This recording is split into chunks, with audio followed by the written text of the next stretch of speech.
How does a CBD tailor survive and actually thrive over the last 12 months? Stay tuned.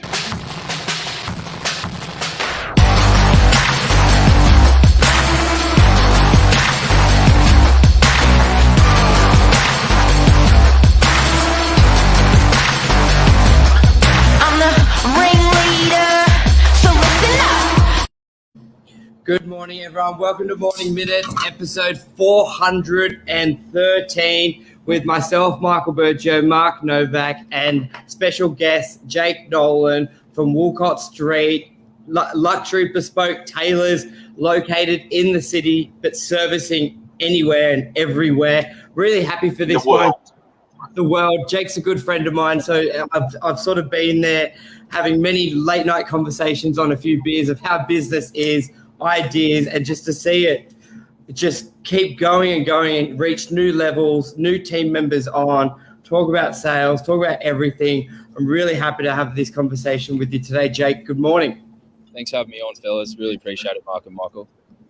So let's get into it. What do you do? Like, you're COVID. What if a curveball that would never have been in your first, like, you look at your business plan of, this is the first 1 year, 3, 4 years. There's no way there was a pandemic in there. How long have you been up and running, and how did this year go for you, lads? So I guess we're in our 5th year of business at the moment. So we've polished off 4 years. We're in our 5th year. So I guess it came about during that 4th year. And yeah, mate, it was definitely a surprise. It was something that you can't expect or plan for, as you guys would know as well. And it's something that, I guess you have to sort of look at it in a different way and figure out how you're going to get through it at the end of the day. So yeah, it was definitely a challenge, but at the end of the day, I feel like you can use it to your advantage. You can thrive in a situation like that, and you can move forward. You just got to rethink and change your tactics and all that sort of stuff. So yeah. Because what were some of those pivots? Because normally business would have been on the phone calling people, come into the shop, you'll get fitted. That was sort of eliminated for at least a month or two. Was the progress you guys made, was it more into focusing, using this time to focus on the business, or just sort of virtual fittings? Like where did you sort of pivot? What did you do? Yeah.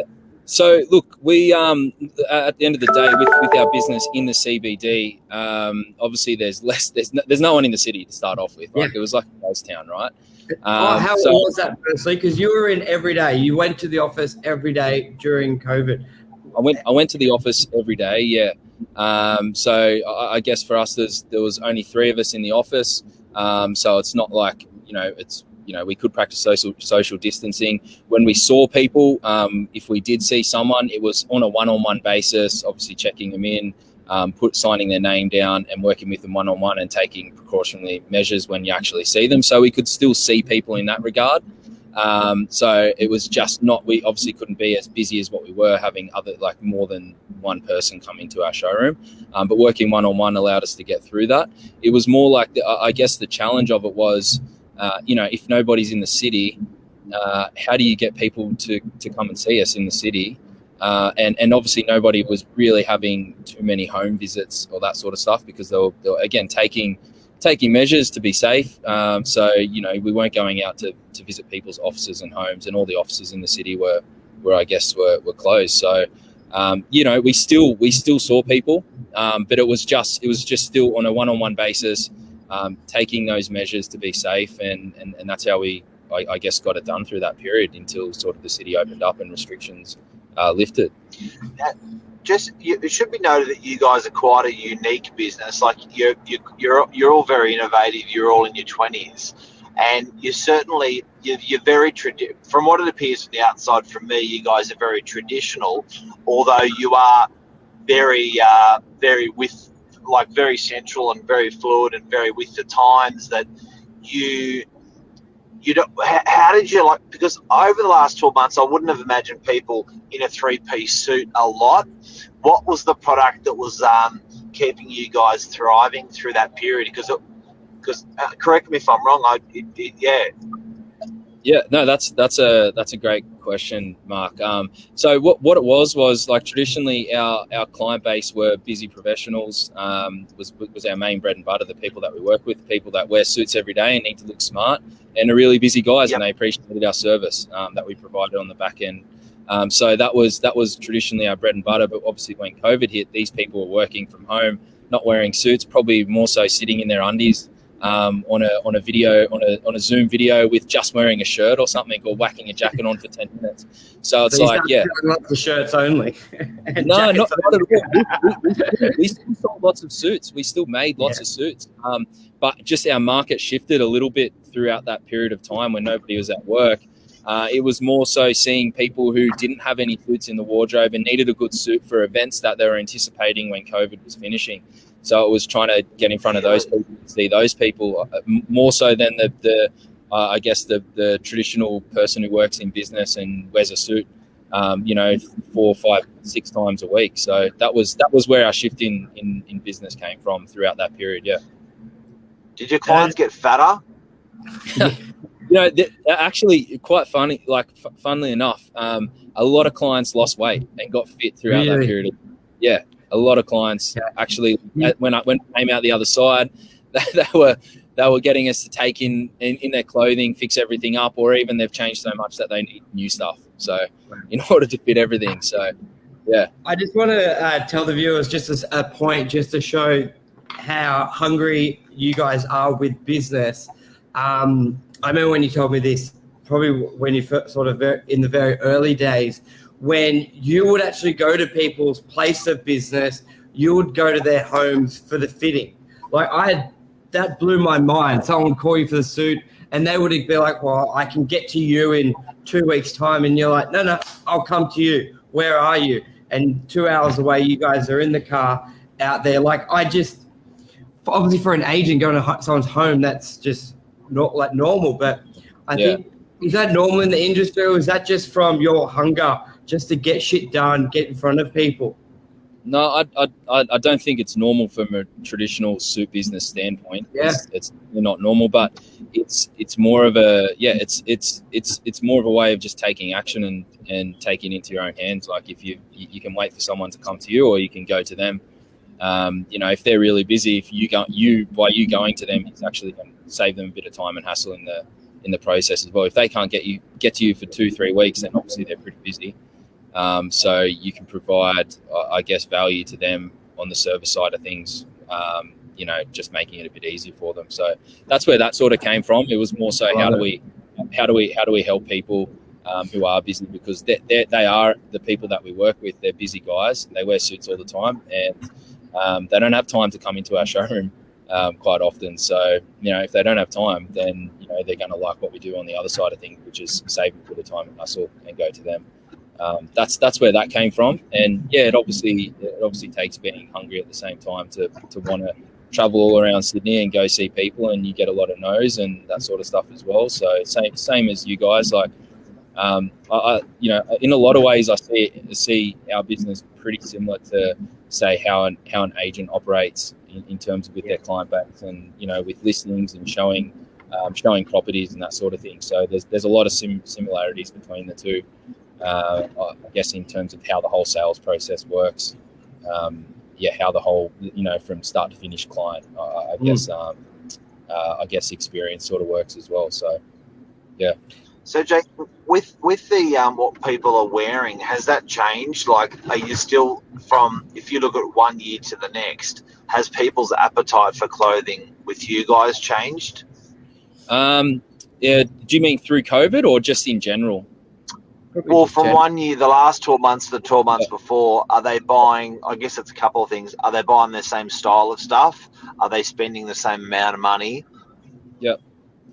So I think if you look at real estate in general, I don't think has changed too much, because there's a lot of industries that have been affected and they work from home and they're not wearing suits. But at the end of the day, like, the real estate industry has been. I can't agree with you on that, mate. Yeah, gotcha. I can't agree. I see them. They wear socks now. They weren't wearing socks the year before. So I think it like obviously depends on the agent as well.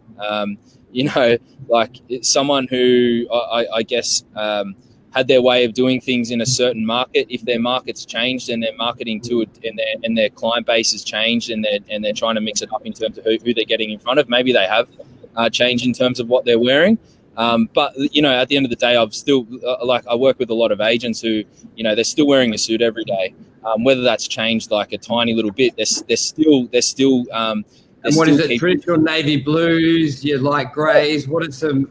I think it depends on the agent, and your market as well. Like for you guys, you're trying to represent yourself in a certain market and create a certain image, and that's what I find with a lot of agents is they've got a way of doing things and they want to stick to that because people sort of recognize the way that they look, whether they wear a navy suit every single day, and that's like, Jake, I wear a navy suit and that's my look. I want to keep doing this because that's how people recognize me in this market. Or I wear sports jackets and chinos because I deal with a lot of people who they want to see professionalism, but they don't want to see me in a 3-piece suit because they feel like it's too much for this sort of area and where I'm working in. So for me, I still need to look professional, and it's a pair of chinos, it's some boots, it's a sports jacket, it's a casual shirt with an open collar. I think it's very.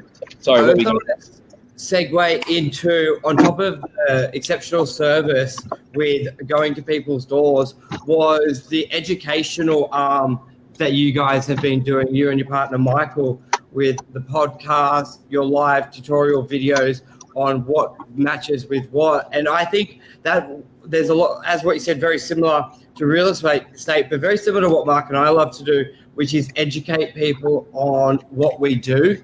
And I see some very strong parallels between even us doing this show, talking about property, rather than just beating on our chest saying, we sold this, look how good this is. I see that you're doing something very similar with your videos on what to wear and what looks good and what's in fashion. Tell us how you got into that, and just sort of how that's been. Yeah, so look, we got into that when we were, myself and Michael got into that when we first started, basically because we were trying to think like, how do we relate to our clients, our customer base, how do we grow our business? And again, like you said, like if you just beat your chest all the time, it's not going to make people intrigued in what you do. It's not going to connect people directly to you. So how you do that is through, I guess, educating.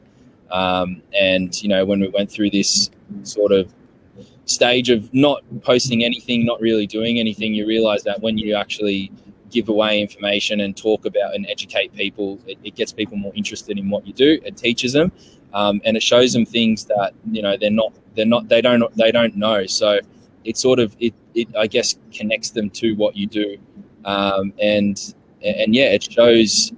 I guess it shows an audience a little bit of insight into the background, and it's not just on the front side of things where this is a suit, this is you buy a suit and that's it. There's so much more to it. Same with real estate, same with what everyone does. So I guess my favorite one, Jake, to highlight an example you're talking about. When I was in my 20s, the suit guy showed me how to fold a jacket. Which you should never fold a jacket. I thought it should always be on a hanger, but he's like, mate, sometimes you're at a dinner or sometimes you don't have a hanger, and there's actually a way to fold a jacket without creasing the jacket. That's the sort of tutorial education stuff you guys are doing, which is so important in someone's life. Yeah, it is, and it was like, I think it stemmed from when we actually see people in person. We do this stuff in our consultations, so. Like for us, when we work with someone, we want someone to understand everything about clothing and be educated along the way, and understand, different cloths, how garments are constructed, how to look after the garments, how to get more out of their garments. So like, there's no point just buying a nice suit and then just wearing it to death and running it into the ground. It's mental. So it's like, how can you get each garment that you give someone, how can you get more life out of it? How can you get them to have a better experience around their garments and change their habits around how they wear clothes so that they enjoy it more?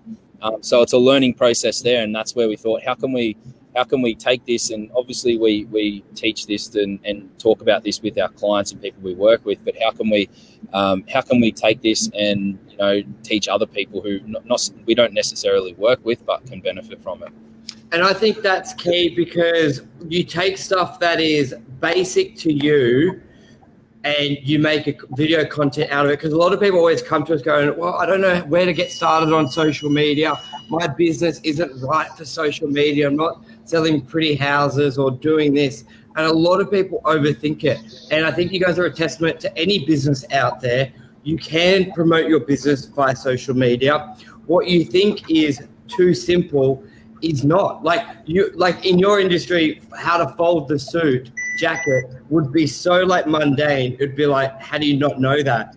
But I reckon there would be a crazy percentage of people who wear suit jackets. I had no idea when Michael showed me how to breakfast, how to fold it. I would be like, wow. So it's a testament to you guys to create that, to pull the simple stuff you guys do every day, put the video content, and people will follow. And when they're following for that, when the time's right for a new suit or a new a sports jacket, you guys are top of mind because they've just been following you the whole time through.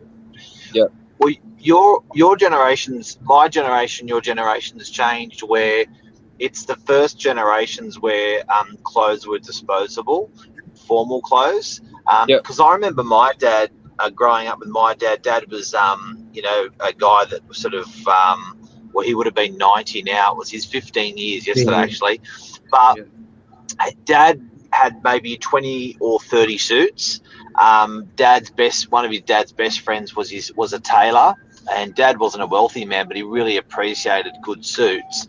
Now, my point is that nothing got thrown out.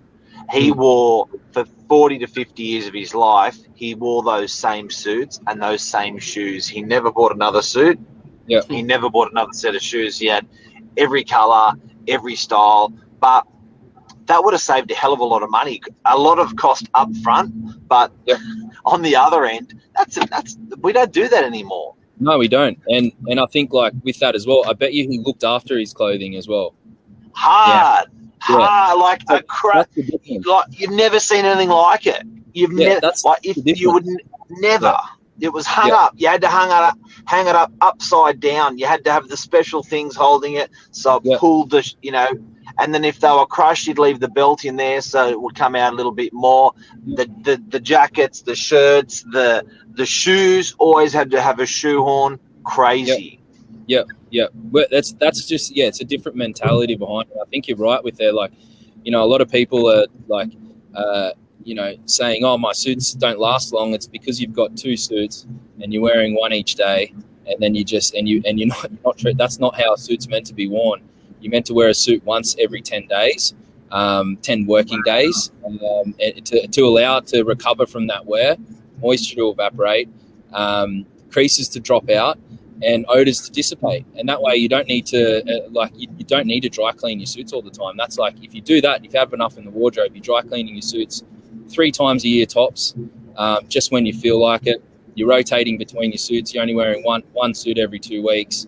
And your suits are lasting absolute years, to the point where you're like, I'm sick of wearing this suit. I might go get another one because I just want a refresh of how I look, rather than it's wearing it. Best advice anyone can have out there on suits is what you just heard. From my opinion, that is incredible advice, and your mum and dad don't bring you up telling you that sort of stuff in Australia anymore. Times have changed, but that is a cracker piece of advice. And just to wrap up, what's hot? What's your favorite piece in anything that's coming out? I saw the low 3-piece you guys vest, but what's your favorite thing you guys are selling at the moment in any genre? What's got your eye? Any genre? What's a favorite piece? There's too many, mate. There's too many. Yeah. It's really I guess it's not what the favorite piece is for me. It's what the favorite piece is for the person that you're working with and what they want to use it for. So so many people are in different situations and they need suits and smarter clothing for various reasons, and it's nailing the reason that they need it for, whether it's a really bang on sports jacket whether it's just like a classic navy suit, that they need for every day. It's really just getting the need for that garment right. That's what I reckon. But yeah, well said. Find the purpose and then find tailor the it to purpose. that. Correct. Yeah. I'm putting your details in the chat so everyone can see your Facebook links. Check it out. Anything else you gents want to add? But I think that's been great. Really good to have you on. Congrats on the engagement as well. Thanks, mate. Put that out there. All righty. You guys had a big year, survived in the turbulent CBD in what I would have thought would have been a turbulent suit business, and you got yourself married. You had a crack a year. Yeah, more engaged. Yeah, we did. Perfect, Jake. Love to have you. Good to have you on again. It's been a pleasure. Anyone out there needing advice or new suits, I'll put their contact details there. As you heard, they'll come to you, so don't worry that they're in the CBD. Thanks, Mark and Michael. Appreciate it. Thank you, bud. Cheers. Say legend.